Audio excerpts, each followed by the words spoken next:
Oke, baik. Assalamualaikum warahmatullahi wabarakatuh. Balik lagi bersama saya, tentu ya teman-teman di channel kita asikin aja. Baik, di hadapan kita kali ini ada box biru yang cukup nyentrik. Tulisannya Magic. Nah, kita kali ini bukan speaker ya, teman-teman ya. Konsepnya sedikit berbeda daripada biasanya. Tapi di benda ini masih ada speakernya. Apakah itu? Ini adalah brand Aerox. Aerox itu salah satu brand yang belum lama di Indonesia ya, berdiri sejak tahun 2018 dan varian elektroniknya itu cukup banyak, dan salah satu di antara kita ini adalah jenisnya proyektor ya, proyektor Aerox dengan tipe Magic. Kalau kita lihat ini tidak ada gambar proyektor, ini khas ya kalau dari desain boxnya. Dan di bagian samping ini ada spesifikasi singkatnya, brandnya Aerox, modelnya Magic, color white ya. Beratnya 8 kg, 8 kilo, 0,8 kg ya, dan di sampingnya juga sama aja seperti ini. Oke. Kita cek kelengkapannya dulu. Nah, ini ada amplop. Sepertinya sih ada suratnya kalau kita robek ya. To my dear friend. Oh, bacanya belepotan. Oke, di belakangnya ini ada, oh ternyata bukan hanya dari Indonesia saja ya, di Vietnam, Malaysia, dan Filipina juga ada brand Aerox ini. Ada buku panduan kecil tapi tebal. Ini jelas sih pasti lengkap ya. Oke, terdapat pula kabel HDMI, remote sudah pasti ya. Di sini polos, tidak ada brandnya. Dan terakhir ini kabel power. Oke. Nah, ini dia unitnya sendiri. Oke, ini saya singkirkan dulu biar lebih jelas. Tipenya Magic ya. Walau bentuknya tidak se-magic yang diperkirakan, pada dasarnya ini speaker ya, ingatnya speaker aja. Proyektor pada umumnya ya, dengan desain-desain seperti ini tuh sudah banyak di pasaran. Yang membedakan ya mungkin ada brandnya, mungkin ada fiturnya juga yang sedikit berbeda. Dan kalau saya lihat sendiri sih ini bukan putih warnanya. Kalau di box itu white, ternyata ini silver. Cakep sih, ini ada paduan chrome-nya. Ini sayangnya lensanya ini tidak ada tutupnya. Oke, ini ada tulisan Aerox, dan di bagian bawah ini ada infrared, biasanya buat untuk remote ya. Dan di bagian samping ini ada speaker dan port untuk powernya. Ini lubang apa namanya, ventilasi ya, kipas biasanya. Di bagian sisi sebelahnya juga sama. Ini ada bukan beberapa, memang cukup banyak lubang ventilasi lagi ya, untuk gunanya lebih mendinginkan lagi. Itu karena kan pada dasarnya proyektor itu lebih cepat panas dibanding televisi ya. Nah, di bagian atas ini ada port-portnya, ada kabel HDMI, port untuk headphone, AF, dan juga USB. Jadi bisa baca harddisk ya, mungkin ya. Saya ada harddisk 1 tera, nanti kita akan coba kuat nggak ya. Kalau USB yang kecil-kecilan sih itu sudah pasti ya. Dan di bagian bawah ini ada 4 pad ya, ada karetnya, tebal juga karetnya. Dan ini ada mount untuk tripodnya. Dan untuk build quality-nya sendiri menurut saya pribadi ini sih sudah bagus, rapih ya. Dan menurut saya memang cukup portable, bisa dibawa kemana-mana. Sayangnya ini tidak built-in baterai, jadi harus colok listrik. Dan bobotnya sendiri sih terbilang cukup ringan. Kayak di bagian atas ini ada tombol satu aja, power. Jadi kalau tidak ada remote ini saya rasa sih tidak bisa difungsikan. Jadi kalau remote-nya rusak ya harus beli lagi. Oke, kita akan coba setting sedikit. Oke, ini sudah tersambung dengan listrik ya, dan tombol powernya ini berwarna merah karena ini sudah siap ready, jadi bisa langsung ditekan saja. Ataupun pakai remote juga bisa ya. Nah, jadi suara kipasnya terdengar seperti ini ya.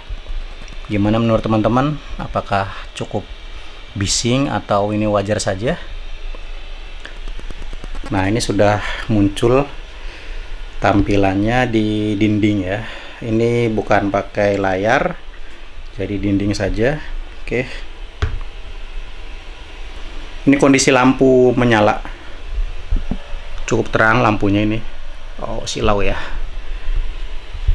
Nah, tampilan awalnya seperti ini. Ini sebentar saya atur kecerahan kamera dulu biar kelihatan lebih jelas. Nah, seperti ini teman-teman ya. Ini jarak dinding ke proyektor ini kurang lebih 2 meter. Dan hasilnya seperti ini. Dan menurut saya sih cukup terang walaupun keadaan lampu menyala ya. Ini tampilan awal seperti ini. Oke, dan remote-nya juga berfungsi dengan baik ya, tanpa harus dihadapkan ke proyektornya. Ke layarnya saja ini sudah bisa digunakan. Ini sih asik ya.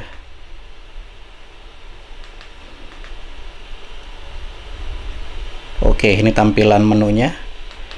Ini sayangnya belum Android, jadi tidak bisa install aplikasi ya. Sepengetahuan saya sih tidak bisa install aplikasi. Tapi sih di sini sudah ada beberapa aplikasi yang cukup menarik. Prime Video ada, YouTube ada. Oh, ini ada nih, App Store ya. Mungkin bisa deh. Cuman untuk bawaan ini belum ada Netflix ya. Nah, ini ada rekomendasi film-filmnya juga. Oke. Dan bagaimana kalau dimatikan? Kita coba ya. Nah, seperti ini kalau dimatikan jelas sangat memanjakan mata ya. Padahal ini tidak pakai layar, hanya tembok saja. Jarak proyeksi kurang lebih 2 meter, menghasilkan menurut saya kurang lebih ini 65 inch ya. Karena TV saya 55 inch itu tidak sebesar ini. Ini sih cukup worth it, harga kurang lebih 2 juta bila teman-teman beruntung sih. Kadang lagi ada diskon tidak sampai 2 juta, kadang 2 juta lebih ya. Anggap saja 2 juta. Itu seharga TV 32 in kurang lebih ya. Oke, di sini kita coba setel YouTube ya. Tapi sebelumnya sepertinya ini kurang tajam. Nah, teman-teman bisa lihat ya. Mungkin bisa diatur kecerahannya. Kepadatan pixelnya ya. Nah, di sini ada pengaturan gambar. Oh, yang pengaturan proyeksi ya. Oke, kita cari fokusnya. Oke, saya rasa ini sudah fokus, sudah gambar terbaiknya. Oke, untuk spesifikasi lebih lengkapnya ya, untuk proyektor Magic ini harga 2 jutaan. Native resolusinya itu sudah HD full, tapi belum full HD ya, karena ya balik lagi soal harga. Dan juga untuk lumensnya 2500 ya. Kalau ANSI-nya sih realnya biasanya kalau 2500 lumen itu sekitar 150 mungkin ya. Oke, dan kalau sudah terhubung WiFi ini tampilannya saya rasa sih lebih banyak lagi ya. Selain YouTube ada video, WTV, Mola, Al Jazeera TV juga ada ya. Cukup lengkap ya. Cuman memang aplikasi bawaannya belum ada Netflix. Kita coba nyalakan yang YouTube saja dulu ya. Xiaomi Big Ramadan Sale promo mudik terbesar di promo puncak 10 hingga 11 April. Nikmati.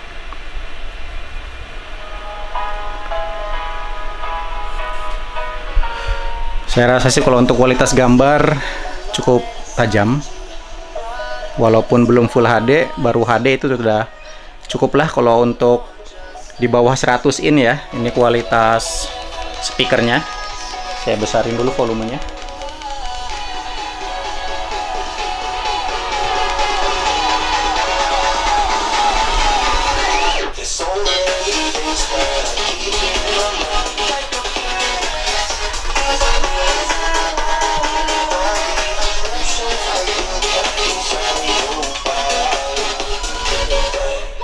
Oke, jadi kualitas speakernya sih ya standar aja.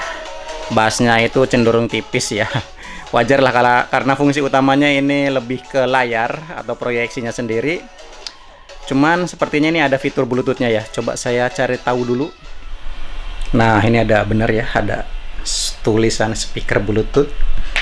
Di sini saya ada speaker JBL. Apakah bisa terhubung? Kita nyalakan dulu ya. Oke, ini sudah terbaca JBL punya siapa.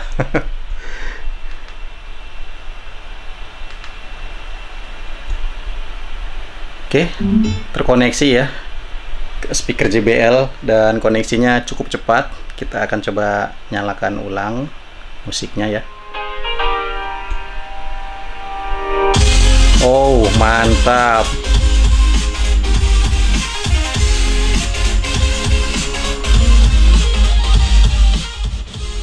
Oke ya teman-teman, jadi koneksi Bluetooth dari proyektor ke speaker tanpa harus sambung-sambung kabel lagi.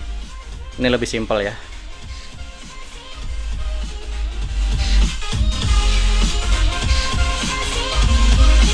Oke, waktunya sekarang tes pakai harddisk.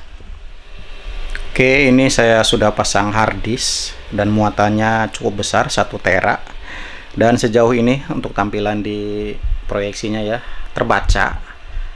Tapi kita akan pastikan, kita akan setel ya. Kalau memang bisa sih emang sudah cukup mumpuni menurut saya pribadi ya. Oke, kita coba yang action. Wow, terbaca, mantap, mantap. I pray it will never be called to arms. Coba-coba yang lain. The fear system almost even cool. Consider turning it on. Can find the switch. Nah, Anywhere. jelas banget kalau mati lampu. I think it's amazing as long as it keeps raining. Ya, kalau nyala juga masih terlihat, cuman ya tidak memanjakan mata. I Nah, feel like you're being super judgy. wow, serasa bioskop mini. What's that gun? Yeah, I saw And it. that's hurtful. Okay. Cukup tajam walaupun belum full HD ya. I carry a cannabis with me everywhere I go. And they can run really fast. On the road. Oke, terakhir kita akan coba mirroring ya. Katanya sih bisa mirroring juga. Oke, tampilan proyeksinya seperti ini. Kita tinggal coba proyeksikan. Siap untuk menghubungkan. Oke, di HP ini tulisannya bukan mereknya ya, tapi Smart 07B7. Yang penting bisa tersambung. Agak cukup lama ya. Oke, sudah tersambung. Tampilannya seperti teman-teman lihat ya. Nah, memang sayangnya agak sedikit delay. Nah, seperti ini. Oke, coba kita Netflix ya, apakah bisa diproyeksikan.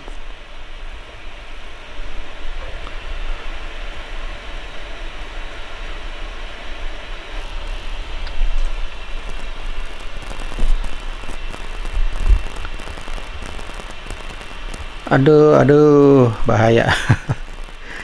Netflixnya di HP saya error ya. Oke, yang jelas sih lancar. Cuman memang sedikit delay saja ya. Oke, kalau dimatiin.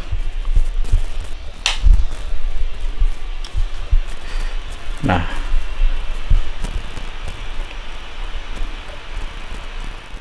Oke Bang, jadi kesimpulannya gimana nih Bang ya? Apakah worth it harga 2 juta? Oke, kalau kita ngomongin worth it itu jelas ada sisi minus dan juga plusnya ya. Di sini saya terangkan dulu untuk sisi minusnya. Ini terdengar seperti yang teman-teman lihat ya. Ada suara kipasnya.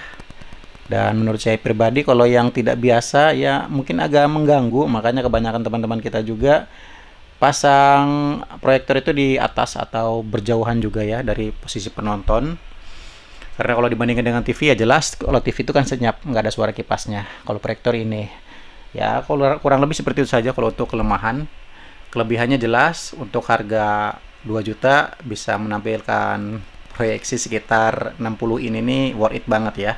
Terlebih buat teman-teman yang suka nonton film, jelas tidak akan menyesal menurut saya pribadi. Tapi saran saya jangan lebih dari 100 ya. 80-70 saja mungkin menurut saya sih kurang enak dipandang mata ya. Walaupun masih beberapa orang kalau kualitas seperti ini sih masih bisa dinikmati. Cuman saya pribadi sih kalau lebih dari ukuran segini kurang aja. Karena biasa nonton film di TV yang OLED. Jadi ya kalau untuk perbandingan ini ya jangan berharap lebih gitu kan. Oke. Jadi kurang lebih seperti itu saja ya. Untuk link pembelian saya cantumkan di kolom deskripsi. Kurang lebihnya mohon maaf, jangan lupa tinggalkan komentar kalian. Sampai jumpa di video berikutnya. Terima kasih.